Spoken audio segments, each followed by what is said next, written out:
سوال کیا گیا نیو ایئر نائٹ اور نیو ایئر ڈے کی شرعی حیثیت کیا ہے؟ نئے عیسوی سال کی مبارکبادی دینا اور دوست احباب کو مبارکبادی کے کارڈ بھیجنا کیسا ہے، اور اسی طرح اسلامی سال نو کی مبارکباد دینا اور مبارکبادی کے کارڈ اپنے دوست احباب کو روانہ کرنا کیسا ہے؟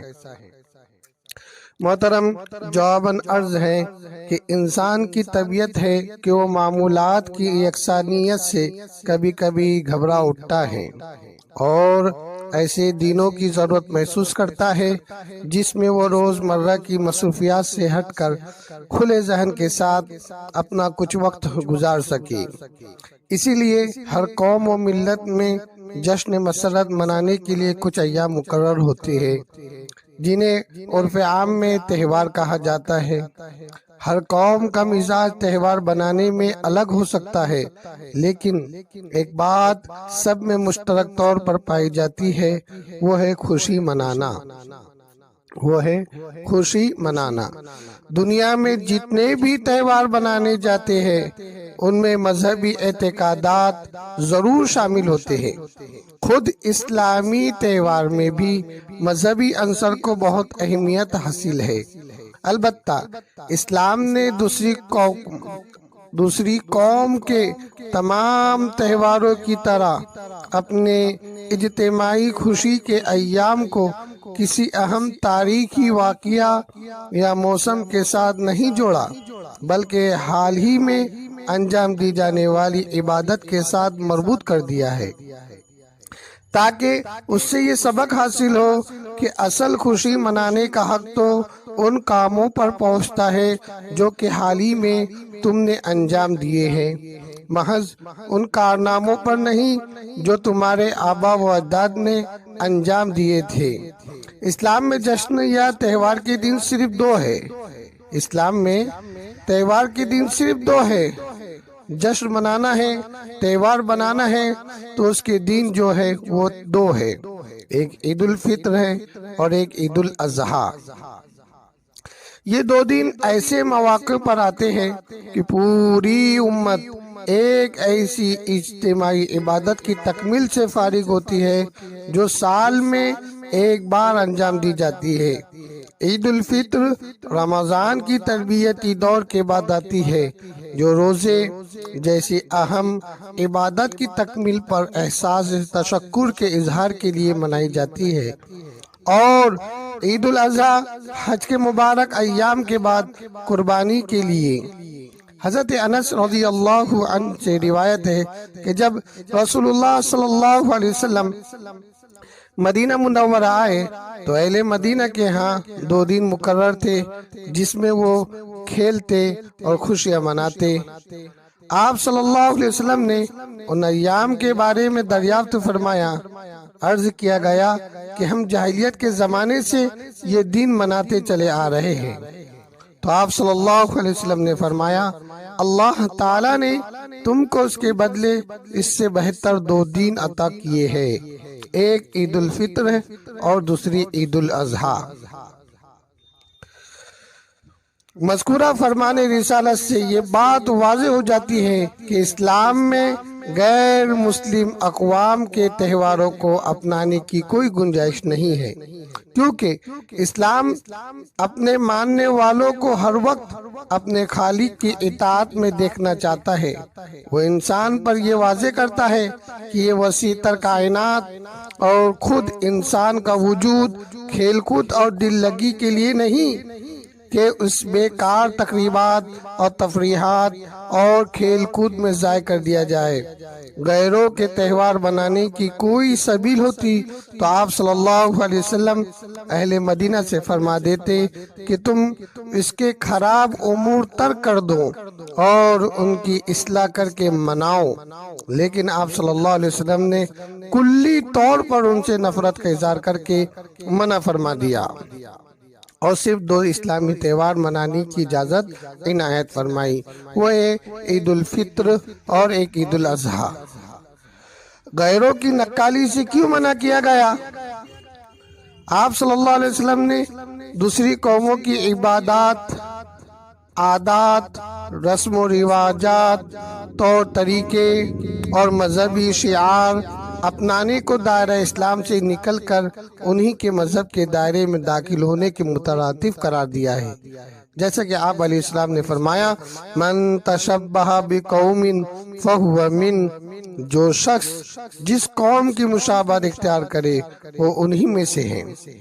کفار کے عقائد و عبادات اور ان عادات و اطوار میں مشابہت جو کہ ان کی پہچان ہے کسی طور پر بھی جائز نہیں۔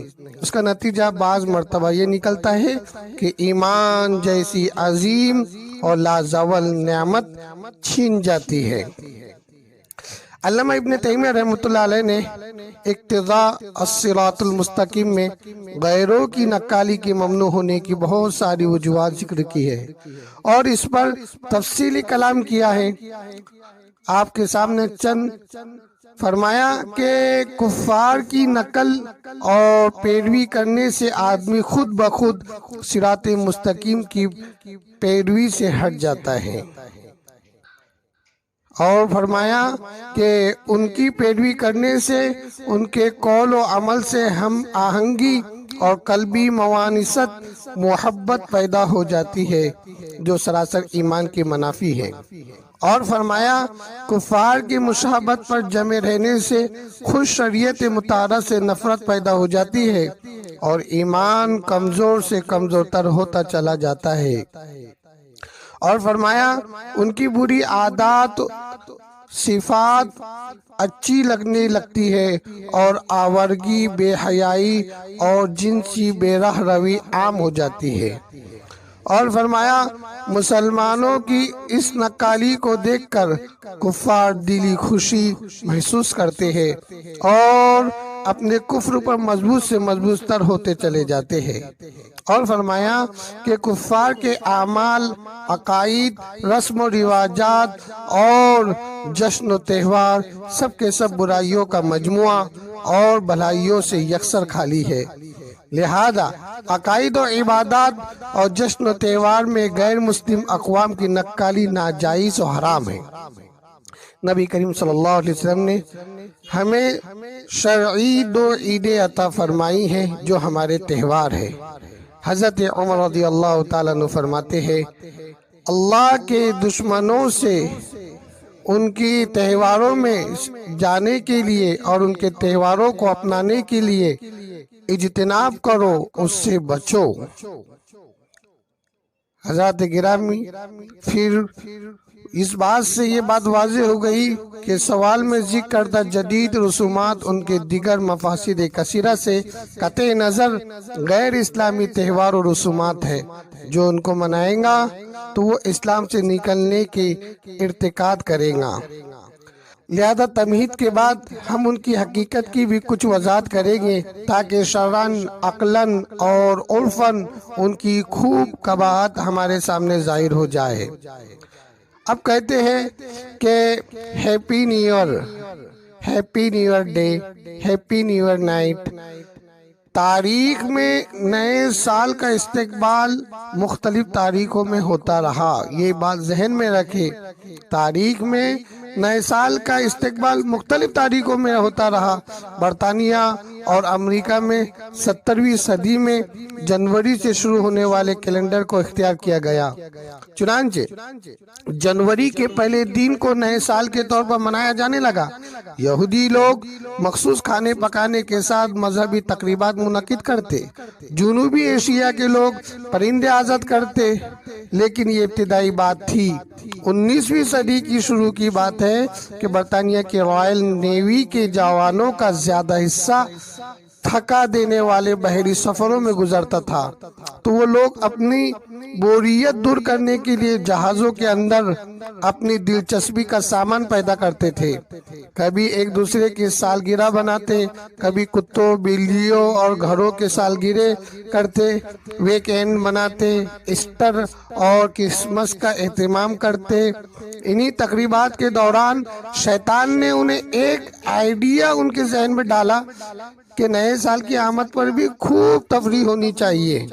لہذا اس سال 31 دسمبر کو سب ایک جگہ اکٹھے ہوئے، رات 10 بجے کے بعد خوب شراب پی، رقص کیا اور ٹھیک 12:01 پر ایک دوسرے کو جام پیش کیا اور نئی سال کی مبارکباد دی۔